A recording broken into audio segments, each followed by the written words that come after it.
সরস্বতী পূজা উপলক্ষে কামারগেড়িয়া নবারুণ সংঘের পরিচালনায় সমন্বয় মেলা ও বাণী বন্দনা। সরস্বতী পূজা নির্দিষ্ট সময়ে তিথি মেনে হলেও স্কুলের পরীক্ষার জন্য এই মেলা শুরু হয়েছে অনেকদিন পরে ও মেলা আজও জমজমাট আকারে চলেছে। আপনারা দেখছেন STSP নিউজ বাংলা। বিস্তারিত রিপোর্টে দেখুন।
শিল্পীর কাছ থেকে সময় পেলে আরো সুন্দর সুন্দর কিছু সঙ্গীত শুনে নেব।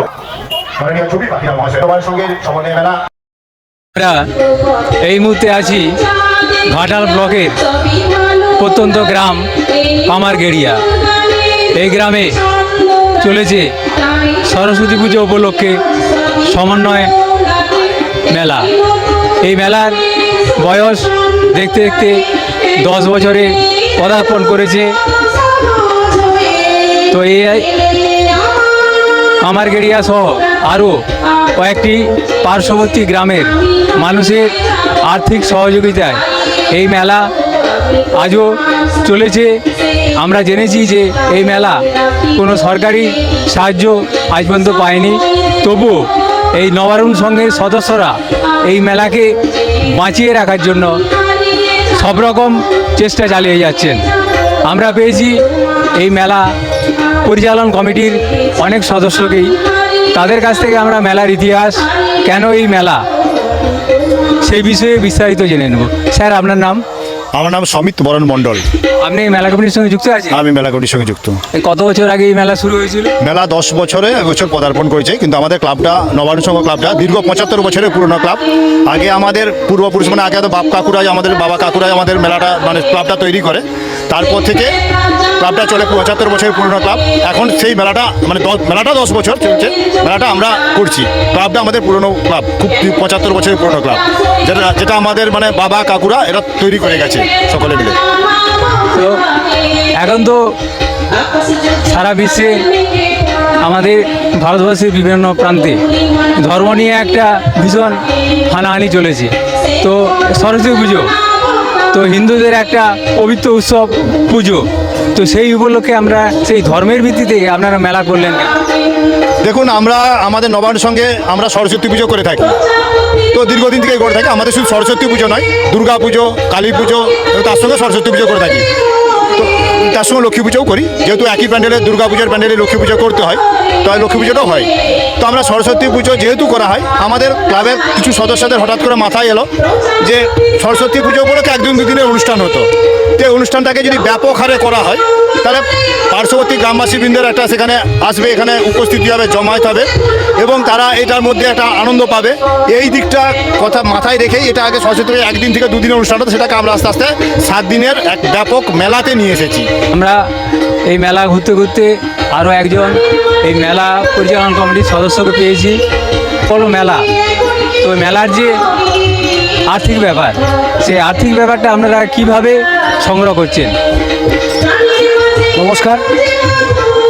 আর্থিক দিকটা আমরা একেবারে প্রতিটি গ্রামের প্রতিটি বাড়িতে আমরা ডোর টু ডোর নবারুণ সংঘের প্রত্যেকটি সদস্যরা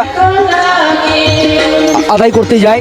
সেখানে প্রত্যেকটি মানুষের দেখেছি স্বতঃস্ফূর্ত সহযোগিতা যে মেলাটা হোক, কারণ সেই কবি রবীন্দ্রনাথ ঠাকুরের কথাই বলি, নানা ভাষা নানা মত নানা পরিধান, বিভেদের মাঝে দেখো মিলন মহান।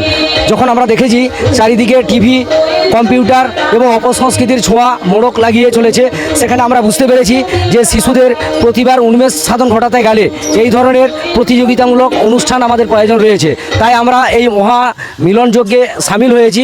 সাধারণভাবে আমরা বলি যে আমাদের যে এই মেলা, এই প্রত্যন্ত গ্রাম হলেও এখানে বেশ কিছু গ্রামের ছাত্রছাত্রীরা, ভাই বোনেরা তারা পার্টিসিপেট করে, তারা তাদের প্রতিভার উন্মেষ সাধন ঘটে, তাদের মূল্যায়ন হয়।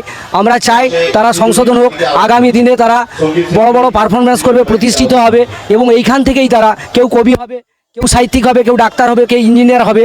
আমাদের এই মেলার নামকরণ করেছি সমন্বয় মেলা এবং বাণী বন্দনা, কারণ সকলের সম্মিলিত প্রয়াসে এই মেলা সুন্দর, সর্বাঙ্গীন সুন্দর হবে এবং সকলের স্বতঃস্ফূর্ত সহযোগিতায় এই মেলাটি চলবে। এবং এখানে আর মেলা তো শুধু বিনোদনমূলক অনুষ্ঠানই করাই মেলা কমিটির কার্য নয়।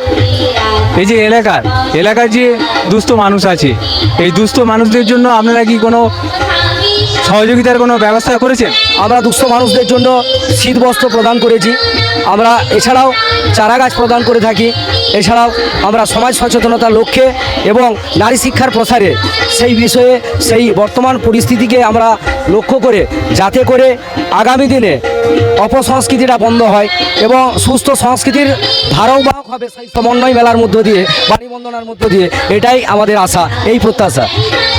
মেলা ও বাণী বন্দনা পুজো এই উপলক্ষে যে এই মেলা চলেছে, এই মেলা কমিটির সদস্যদের কাছে জানলাম যে এই নবারুণ সংঘ শুধু মেলা নিয়েই মেতে থাকে না, তার সঙ্গে এই এলাকার যে পিছিয়ে পড়া মানুষ তাদেরকে বিভিন্নভাবে এরা সহযোগিতা করে এবং আগামী দিনেও এই মেলা থেকেই সহযোগিতা করবে এবং এই মেলা আরও বৃহত্তর আকার ধারণ করবে। এই মেলার জন্যই কামারগেড়িয়ার নাম সারা ভারতবর্ষের বুকে ছড়িয়ে পড়বে। ক্যামেরায় রাজীব পাত্রের সঙ্গে আমি শ্যামাপদ প্রামাণিক, STSP নিউজ বাংলা। আর খবর সবার আগে সরাসরি কামারবেড়িয়া মেলা প্রাঙ্গণ থেকে।